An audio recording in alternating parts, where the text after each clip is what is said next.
Good day, everybody. This is Sison, the Professional-in-Pajamas, also known as Accountant in Pajamas. This video is a project of field taxes, a publication of Sison, Paroni and Company in cooperation with professionals of the future.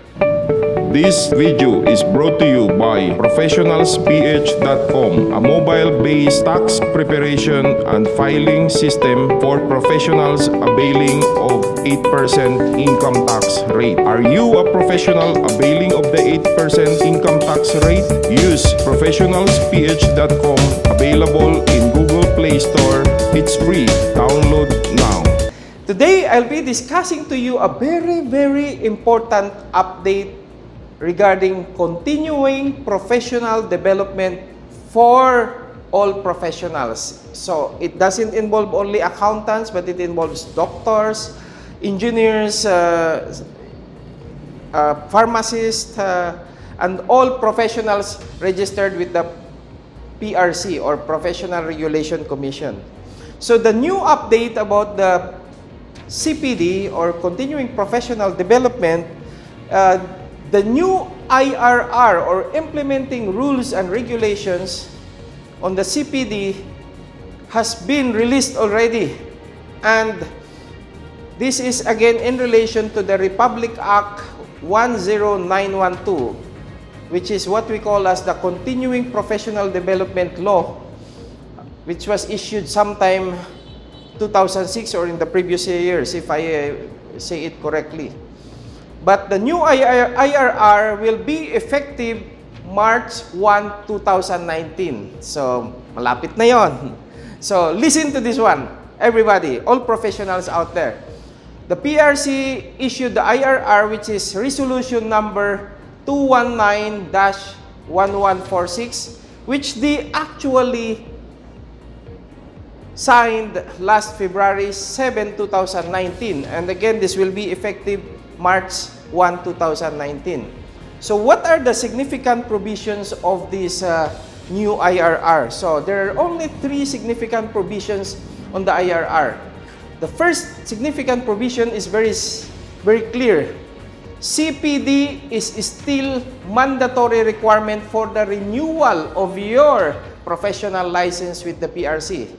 To make the story short, for those who wants the CPD to be scrapped, that is a bad news for you because that will still be a requirement for all professionals registered with the PRC. So, CPD should actually be complied by every professional. So, that's the first provision.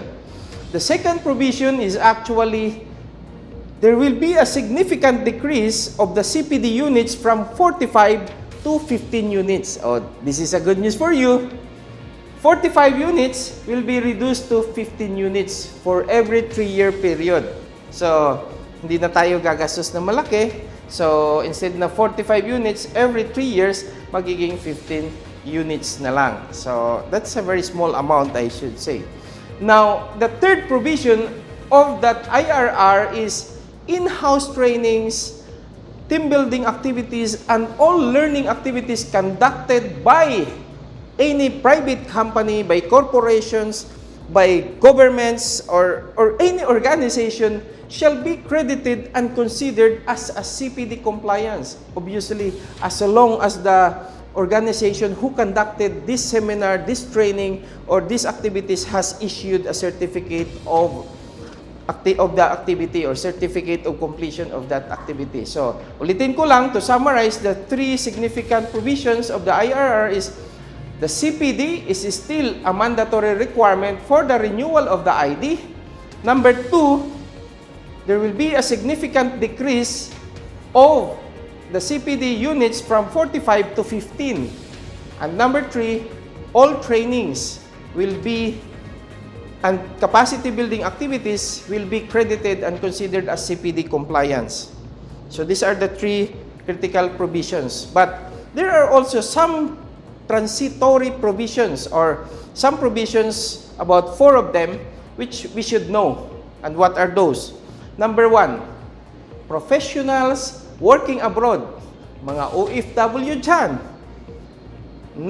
are not covered by the CPD requirements. Ibig sabihin, they can still, renew their license even without the CPD compliance or sa CPD units as long as they are employed abroad. But once they come back to the Philippines, I'm sure they should comply with the 15 units every 3 years. So that's the first transitory provision. Number 2, transitory provisions. All new licensed professionals who just recently passed or registered with the PRC, they are exempted from the CPD requirement when they renew. So say for example, there is a new professional in 2019. So when that professional renews after 3 years, 19, 20, 21, 22, on 22, he is not required by the CPD units of 15 units and he is exempt. So the PRC should renew the license without any trainings attended or CPD taken. So the third transitory provision is all CPD councils, lahat ng mga CPD councils, the Board of Accountancy, the Board of Engineering, the board should reduce the required number of units from 40 to 15. Maybe say for example, some other board of accountancy or board of medicine or board of engineering has different number of CPD required for their professionals. The mandate now is to reduce that to 15 CPD units for every 3 years. So that's the third provision. And the last provision is all seminars attended by professionals anywhere else shall be recognized as a CPD unit and shall be accepted for the renewal of the license. So, masaya na tayo ngayon. So, halos lahat ng inatinan nating seminar will be credited.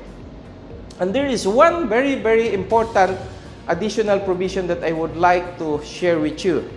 And that is, even if you have not yet taken the CPD units, when you renew, you just need to issue an affidavit of undertaking. So, ibig sabihin yan, hindi ka pa nakapag-attend ng seminar, magpaparenew ka ng license, pupunta ka ng PRC, sabihin mo, ma'am, I have not yet taken CPD units, but I promise to take the CPD units by issuing to you this affidavit of undertaking. So, and that, by issuing that affidavit of undertaking, you will be able to renew your license.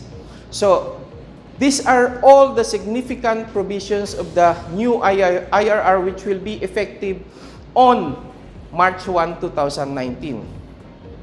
But there is one very important question, especially for accountants. What is the effect of this new IRR to accountants? If you can recall, there is a Board of Accountancy Resolution number 216-990 which requires all CPAs 120 units of CPD to be complied within a period of 3 years. So the question now is, which one we will follow, the 15 units or the 120 units? I do not know the answer to that one. Let us wait for the declaration or any resolution to be issued by the Board of Accountancy on this matter, and we'll just wait for updates. This video is a project of field taxes, a publication of Sison, Paroni and Company in cooperation with professionals of the future. This video is brought to you by Professionalsph.com, a mobile-based tax preparation and filing system for professionals availing of 8% income tax rate. Are you a professional availing of the 8% income tax rate? Use Professionalsph.com, available in Google Play Store. It's free. Download now. Thank you very much for watching, and I hope you enjoyed this video. You can call or email me for some clarifications at my number. It's on the screen, here on the screen. Thank you very much again, and bye-bye.